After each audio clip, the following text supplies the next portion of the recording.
Well, right now they're calling for nominations for the New Zealand Gardner of the Year. It happens every year, and anyone around the world, New Zealand, I should say.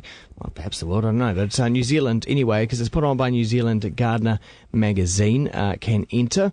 And I suppose it'd be a good idea to find out what the criteria is in order to be nominated, and what the judges are looking for in a good New Zealand garden. Joe McCarroll is the editor of NZ Gardner magazine. Good morning to you. Good morning. Good morning. Now, this has been running for quite a few years now, hasn't it? Yeah, this is our fifth year, and we have, it's gotten bigger every year, and this year I think we've got some new categories, so it's bigger than ever.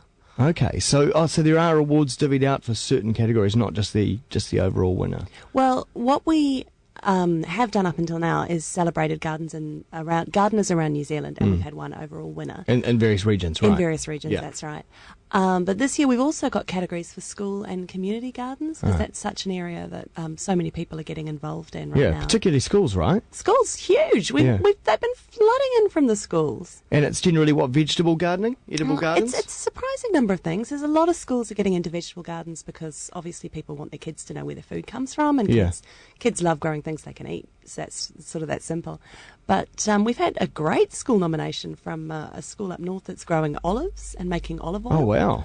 There's lots of schools that are putting in native bush as bringing in bird projects, talking about wildlife projects. There's incredible stuff happening way beyond just a few veggies. What a good use of space, because schools often have a lot of sort of, dead space. Where the kids can't play or anything. It's good to put something there that's useful. Absolutely, it's just used up for rugby fields. Yeah. I say, think more laterally. Yeah, exactly. Who needs that soccer field over there? The trend that we've seen over the past few years is, for schools, but also home gardeners to get back to the edible garden and creating stuff that it's useful, that people can consume, right? Edible gardening is a pretty seductive thing to start doing, because at the end of it, you've got something you can eat, which is pretty obviously satisfying as a payoff. Is that trend continuing, or is it tapering off? Well, it's funny because people often talk about the trend of growing fruit and vegetables, and funny, isn't it? Because we have to live, right? Where do you think fruit and vegetables have come from? They've always been grown, and people have always grown them. I think it'll probably won't be quite the fad that it perhaps has been. But then I think Kiwis are gardeners. We're a nation of gardeners. People garden and always have gardened. So I think we'll continue to see people growing fruit and vegetables, because otherwise, really, to be honest, we're not going to have any fruit and vegetables. Well, because people have been shocked, though, over the past few months about the price of fruit and veggies. Sometimes I'm a bit like, oh, come on, why are you buying... Why are you buying tomatoes now anyway? That's exactly what I think too. And capsicums. Capsicums, well, you shouldn't be buying them now. Yeah. I mean, you look at very good prices on Swedes and yams. Yeah. But then again, it's all about getting, if you are growing it yourself, it's about getting back in tune with nature and the times that stuff should be growing in our gardens. I think it gets you back into eating more seasonally, which I think is a better way to live in lots of ways. I think it means you know exactly where your food's come from. I think it means it's fresher.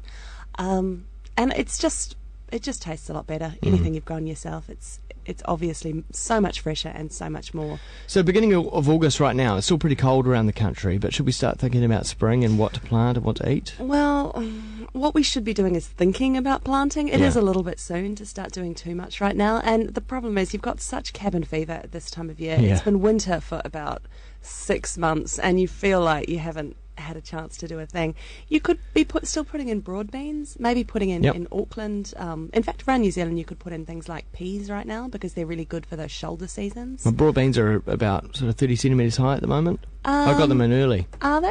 Yeah. They might be a bit taller than that. Yeah. Oh, they should be, do you think? There are different kinds of broad beans which grow to different heights. So there are some... Oh, but no, I'm just saying that's how high they are now. That's good. I mean, they'll be much higher. Of course they will. I'm not saying that size is important when it comes to broad beans. Indeed. Let's look at the awards though. What are you looking? I mean, there are various categories, but what are you generally looking for in a good backyard garden? Well, what we're looking for, and this is something that comes up quite a lot, we're not looking for beautiful gardens. We're looking for gardeners who are making a difference. So last year we had some fantastic nominations.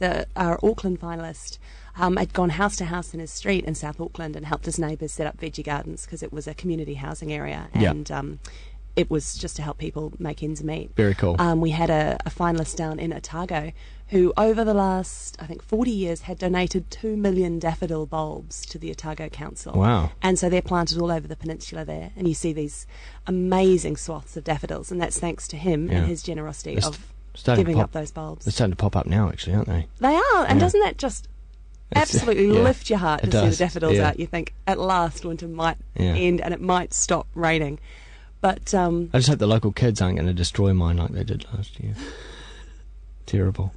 Anyway, what else? What else are you looking for? Well, we're looking for people who make a difference. We're looking for people who are doing something in the community that makes a difference. And that's true of the community and the school gardens as well. I mean, there are some fantastic school projects around New Zealand, but we're looking for a project that the children aren't just learning about growing things and what to plant and when. They're also they're learning about helping other people. Because, I mean, gardening is a real community activity. It's something that brings people together. Okay, so it's more than just a pretty garden. Much more than just a pretty garden. But what if you spent years manicuring it and getting everything just perfect, and and it looks great, a nice photo spread, still not going to be enough? The thing is, if you're that kind of person, you're doing other stuff too, because you're just a cool person. Right.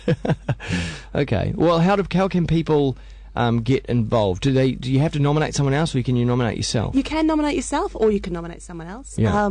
And what we'd like to hear from people is the reason why this person deserves to be the New Zealand Gardener of the Year, or the New Zealand Garden School of the Year, or Community Garden of the Year. There's some full instructions in the August issue of the magazine, which is on stands now, and there's instructions on our website, which is www.nzgardener.co.nz. And can people vote for?